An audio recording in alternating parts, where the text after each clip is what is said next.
Welcome to Nimbin, a place known for its activism and something else too. People have known for 50 years you could come to Nimbin and buy a bit of weed, but Nimbin's much more than cannabis. You know, there's a whole lifestyle that goes with getting back to the earth. The Northern Rivers town is home to the Legalise Cannabis Party, and its president can usually be found here at the Hemp Embassy. I can't explain the magic of how cannabis works, but it's like you've got to stir up a muddy pool and you leave it alone for a minute, it'll all settle and you can see clearly. The party is pushing for cannabis decriminalisation, a moratorium on arrests and fairer drug driving laws so impairment, not presence, is tested.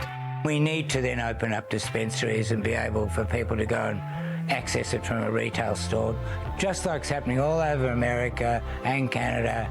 I've been to both and it's like just no big deal.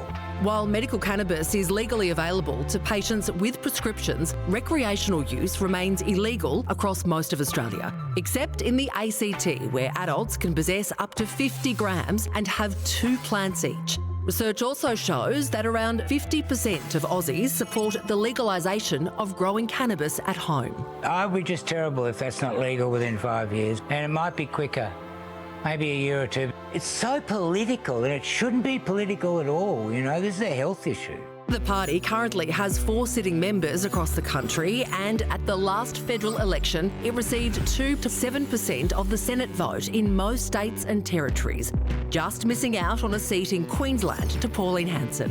We got 500,000 votes in the last federal election, which is a fair chunk, and I hoped politicians would look at that and say, wow, it's important for a lot of people, you know, but they haven't.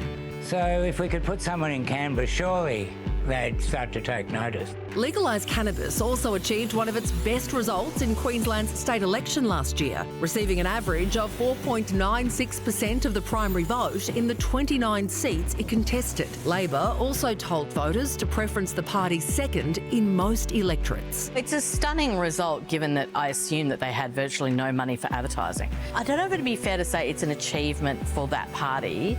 I think it is more accurate to say it is a reflection of support within the community for that idea. They had a swing to them in Queensland and they came 7th, but there's no prizes for coming 7th in a Senate race because there's only 6 spots. The party is planting its roots ahead of the federal election with Senate candidates nationwide. In a lot of states in Australia, there really is this sort of rock-solid support of about 5% of voters who will vote for a party that has the name marijuana in the title.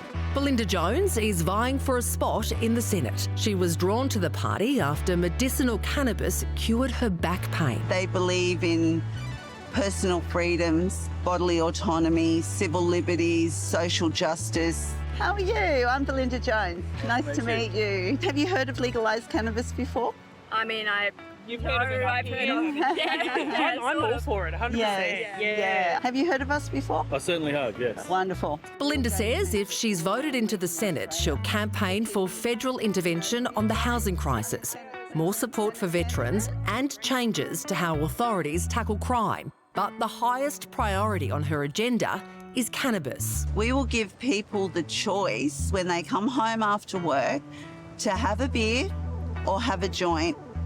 And just by having that choice, we think it will reduce alcohol-related violence and possibly DV. It won't fix these complex problems by any means. We're not saying that, but it may help. I have find about 2.2 million Australians or more have been on medicinal cannabis. And now we're asking to legalise it so that the criminal element is taken out. We're not going to go in there like a bull at a gate. We're going to be respectful and let as many people benefit from this legalising cannabis as possible. But is that sentiment enough to sway voters? Everyone needs to be chilled. It's better than alcohol. So you would vote for the party? Yeah, why not? Decriminalisation, sure, maybe, but I'd want other things to be achieved that would be further up the priority list, I guess. I don't think the minor parties can do much. I've been waiting for cannabis to be legalised for 1,000 years.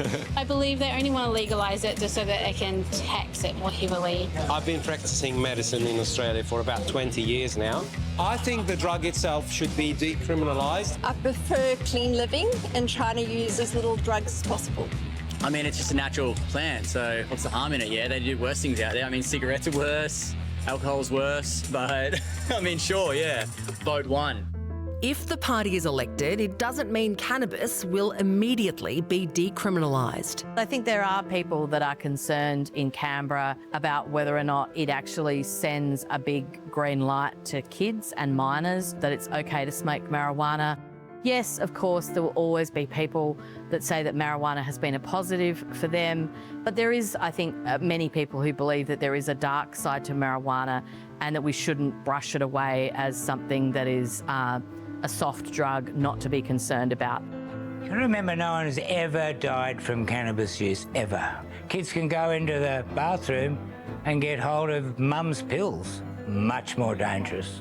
The Legalise Cannabis Party has existed in many forms since the 1990s, but it's yet to spark major change. And only time will tell if this election marks a turning point. I think we need to make a statement, you know, and it's coming. It's coming. I don't think they can ignore us much longer.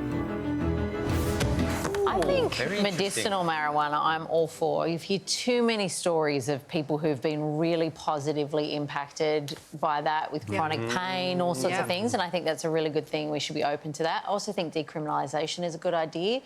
The whole recreational thing, I'm not that passionate one way or the other because I'm not a weed smoker, you know, Well, so I'm I like... walk past your dressing room every Sunday. It's been legal. But like in the States, for example, in the States, they say that, you know, when you land at LAX, you can smell the weed everywhere. Oh, yeah. I don't know. I think driving is an issue. I do not course. think people should drive stoned. Although often you drive very slowly. Yes. But yeah, so I went to the Mardi Gras festival in Brisbane one year for a story, and we were there shooting all day, and the air was so thick with weed smoke. By the end of the day, we were driving back, and we stopped off at KFC. Yeah. And we both got a bucket of chicken, and we went, "We shouldn't be driving. This isn't right." But We had it. But was it literally around it. Was there any riots at the festival? Were anyone being violent? No, they weren't. But it can festival. trigger psychosis in some people. Psychosis is not good. Yeah, that is true. Thank God you're here, Kizzy. That's really great information. Guys, let's go. That's it?